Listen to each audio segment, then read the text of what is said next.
Es frecuente que a los movimientos sociales que expresamos nuestro rechazo a determinados proyectos por diferentes motivos, se nos acuse desde quienes promueven esos proyectos, de posicionarnos en el no por el no, de negarnos al desarrollo económico de esta sociedad, etc. Pero sobre todo, de no plantear alternativas. ¿Pero qué sucedería pudiendo plantear alternativas? ¿Serían capaces las administraciones responsables de parar la maquinaria para abrir un debate ciudadano?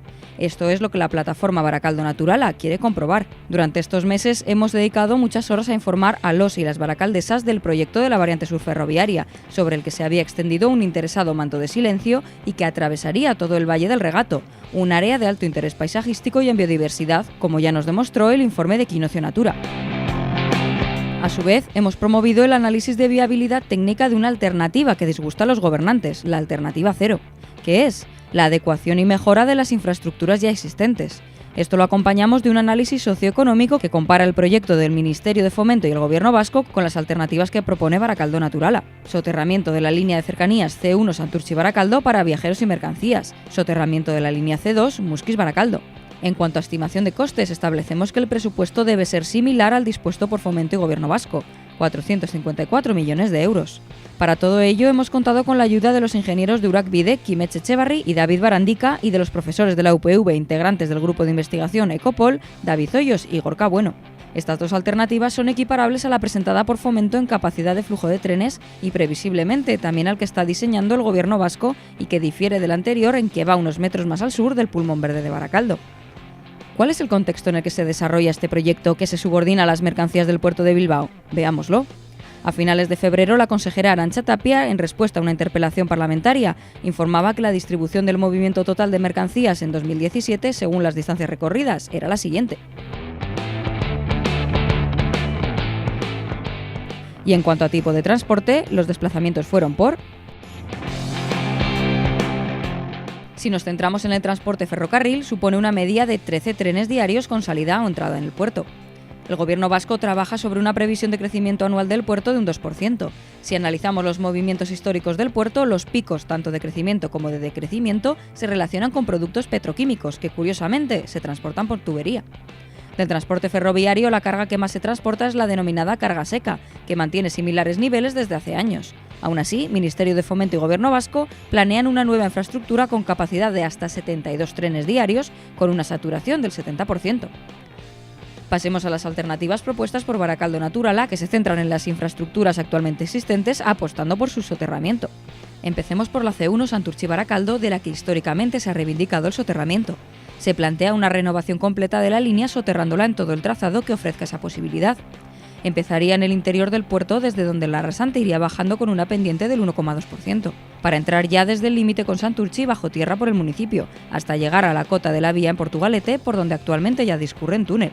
Al salir del municipio Portugal-Lujo, nuevamente bajaría la rasante con una pendiente del 1,5% y llegaría a Baracaldo por debajo del río Galindo, hasta entrar en una nueva estación soterrada en Desertu-Baracaldo.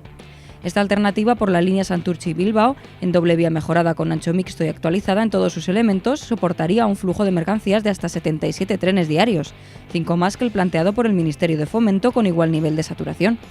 Y añade, frente a la propuesta de Fomento y Gobierno vasco, otras ventajas de gran relevancia como son...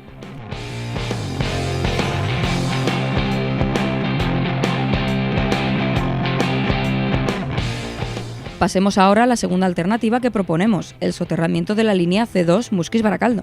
Con un desdoblamiento completo a doble vía empezaría en el túnel de Serantes, cuyo uso tras una década tapiado es la única razón que se ofrece en el estudio informativo del Ministerio de Fomento para no analizar la alternativa cero. Teniendo en cuenta que este túnel, de ser utilizado, debería ser actualizado para cumplir las últimas normativas de seguridad, se propone bajar la rasante en su tramo final, incluyendo el ancho mixto.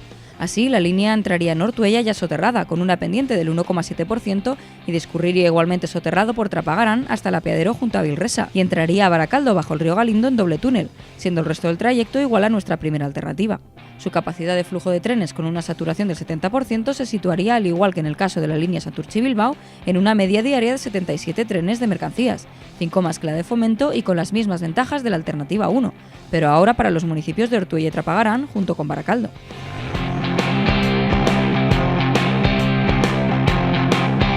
Esta opción permite la reubicación de las estaciones en ambos municipios de la zona minera, más próximas al centro urbano y mejorando notablemente la accesibilidad al transporte público ferroviario. Las capacidades de ambas alternativas se incrementarían de 77 a 116 trenes de mercancías en el caso de implantarse una tercera línea en Desertu-Baracaldo.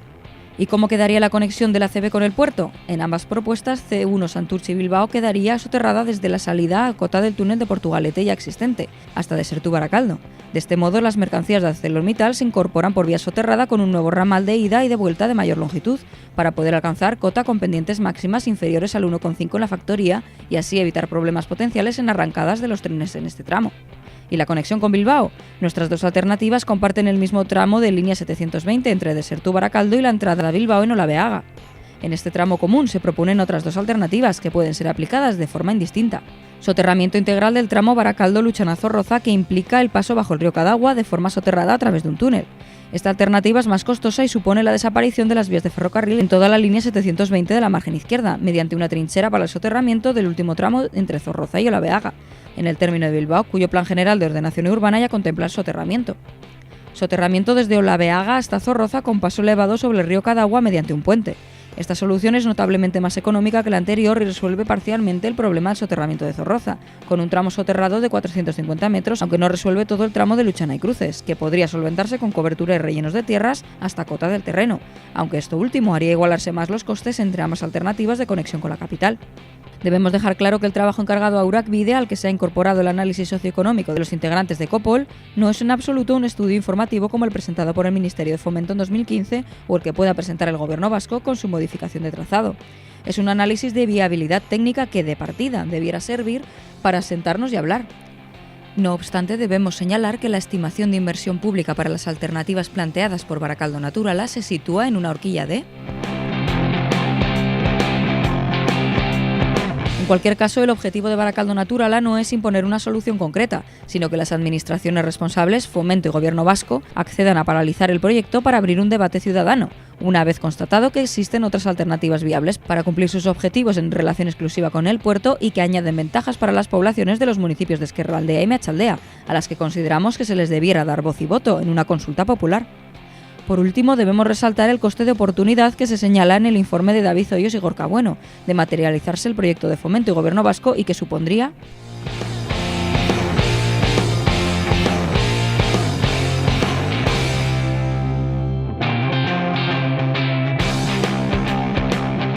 Con las alternativas que planteamos de no cumplirse los objetivos de tráfico ferroviario de mercancías del Gobierno vasco, como ya pasó con los fijados por la Diputación para la carretera Supersur y que la realidad ha dejado en la mitad, al menos se habría garantizado un servicio de transporte público para viajeros plenamente actualizado y dejado abierta la puerta a una importantísima regeneración urbanística en municipios de Ezkerraldea y Meatzaldea.